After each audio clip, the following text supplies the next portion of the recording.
Okay, great. So the title of my talk is Public Goods Funding, the Next Meta.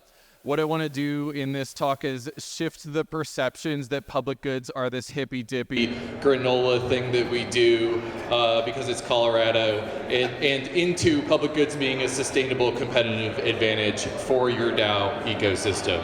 Although we are in Colorado, I love my granola and I love my ultimate frisbee. That is not the only reason we do public goods. So meta stands for most effective tactic available. The meta in the crypto ecosystem is always evolving because we're on this frontier of discovering what internet money is, and the meta is always changing. The most effective tactic available at any time is what we're all chasing.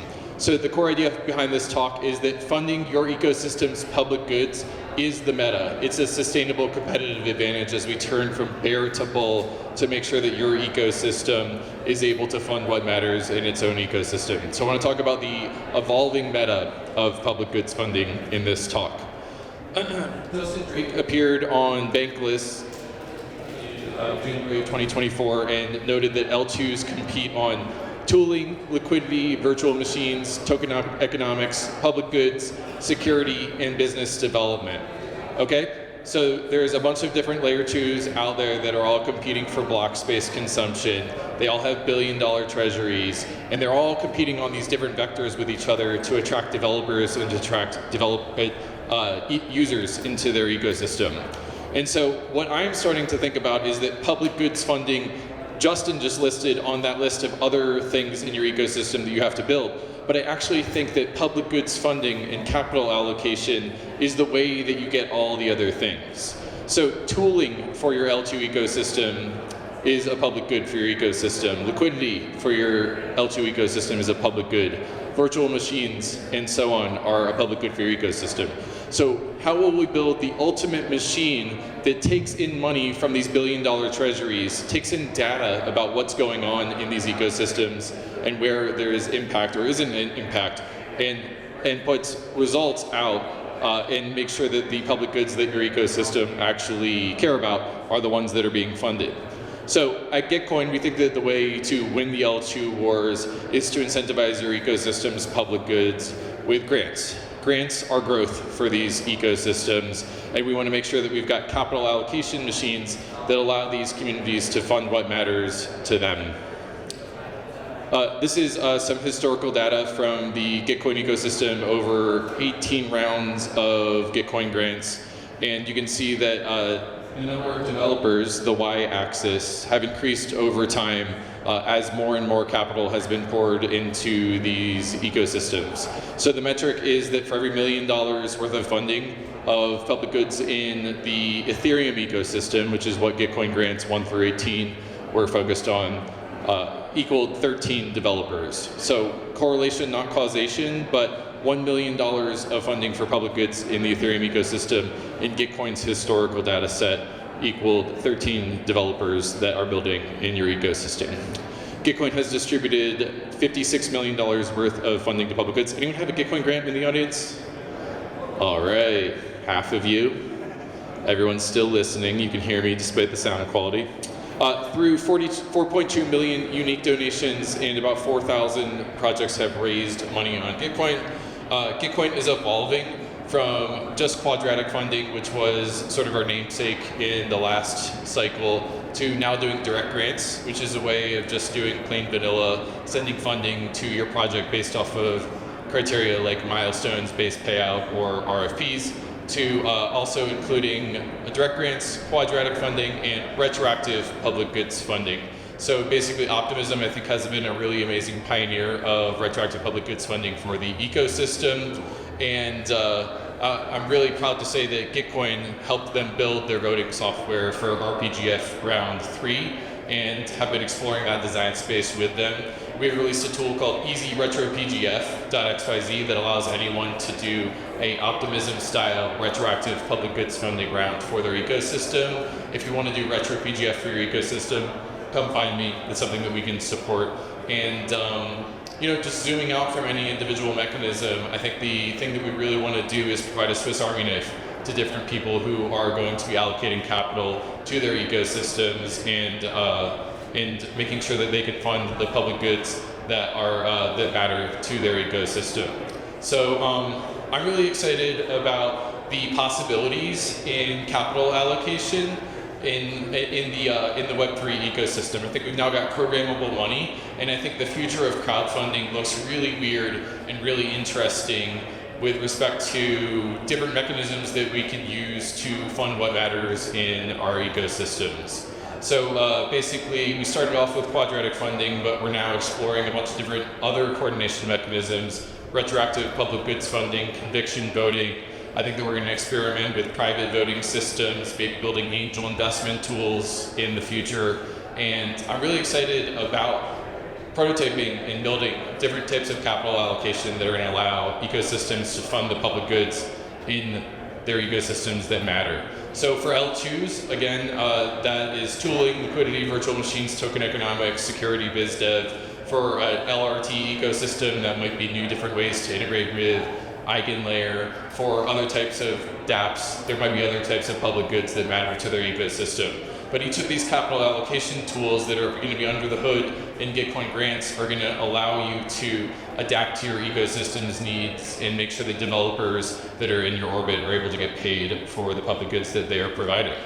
So I will start where I ended. Funding your ecosystem's public goods is a sustainable competitive advantage, and funding public goods is the new meta. Thanks for listening to my talk. I think I was going to do Q&A. Okay. Yeah, any questions about public goods or grants, something? No questions? Oh.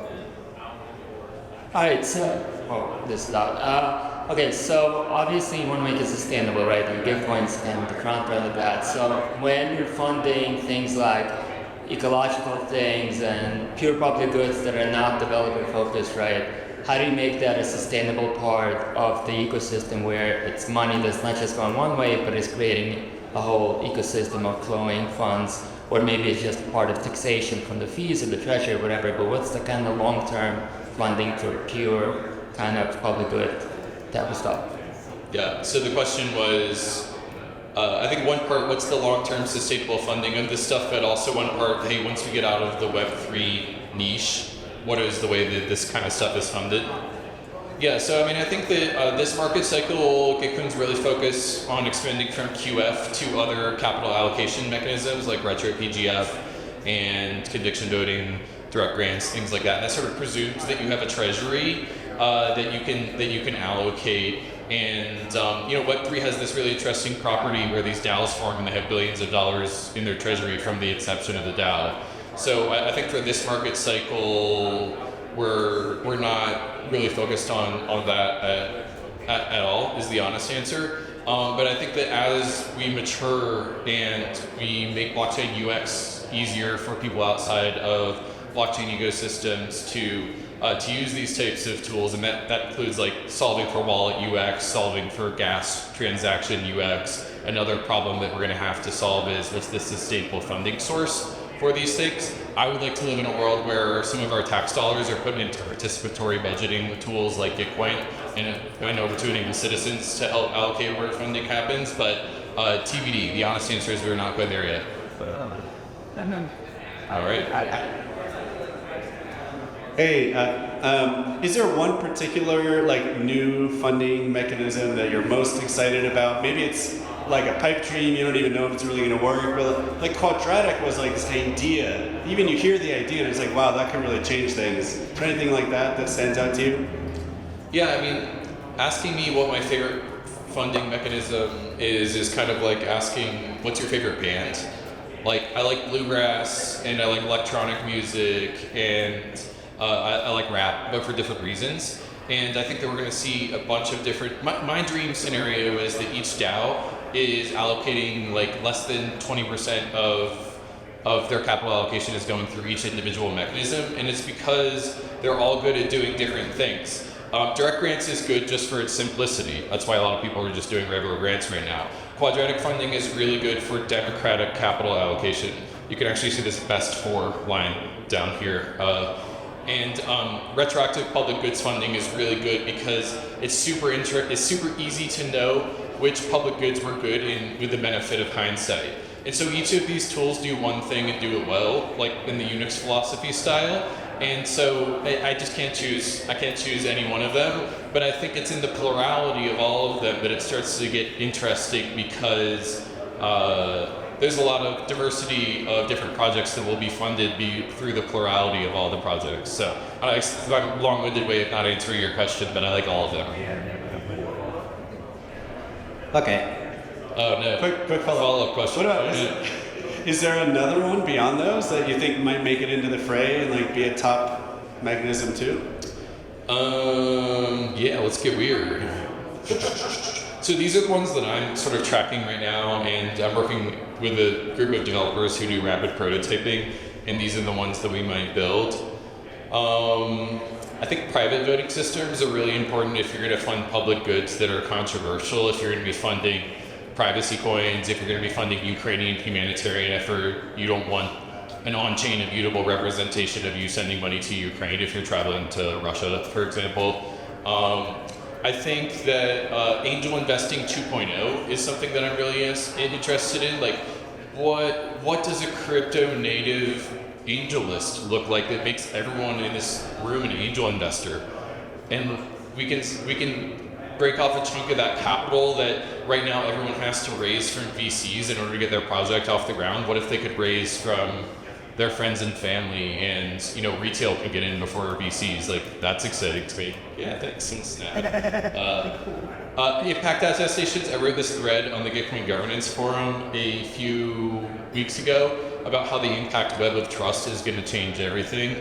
I'm probably out of time, so I can't go into why that's true, but I'm almost certain that a web of trust of people attesting to each other's impact could allow us to realize the meme of impact equals profit a whole lot faster and more effectively. So yeah, I'm excited about all of these future mechanisms. Nice. We are good on time actually. Oh, really? Okay. Yeah, I gave you 8 minutes but counted for 15, so. Okay. I have a question. How is it to be back in Sportcastle? How is the feedback in sports? No, how is it to be back in Sportscastle? How is the audio feedback in Sportscast? Yeah. I'm just fucking with you. So for those of you who don't know, Sports Castle, this was where ETHDenver was held 2018 to 2021. And it's really magical to be back here because this was such a place where so many different memories were formed. And I think that we should continue building this tradition of doing alternative ETHDenver events at Sports Castle. So thank you for championing that, Punkar, and the rest of the organizers. I gotta say that it's not gonna be fully back until we have a dance party on the 5th floor like we did at ETHDenver 2020. So yeah. Wait for the next year. Okay. We have one quick question. First a comment. I mean, I think it's a good move and cool to talk about funding public goods as a design space, and that it's not just one kind of static thing, but that there's many different opportunities and like possibilities for doing that. Can you briefly talk about what gift circles are? Yeah, so gift circles have been pioneered by Coordinate. I don't know if there's any Coordinate users in the house, but basically the idea is that after an epoch, which is just basically a length of time, you can hold a ceremony in which you give each other give tokens. And basically what this allows you to do is basically build, let's say you have a team of 10 people, you can look at who within that group gives to who else, and you can start to see where the pockets of trust and good working relationships are. And from there you can do token economic rewards off of that. So I think that this is a really interesting primitive for moving beyond pay my boss decides what I'm going to be paid to having a certain amount of your comp being determined by your peers who are in the trenches with you being paid. And I just think that that's an interesting data point for building a culture around what the individual contributors want instead of what the middle managers want. Punkar and Sasquatch, you guys have used it more than me, so let me know if I got anything wrong. I think all correct. I just would add, if you want to use it, join Bankless now, because I believe we are still using it there. All right. Public goods are good. Thank you, everyone.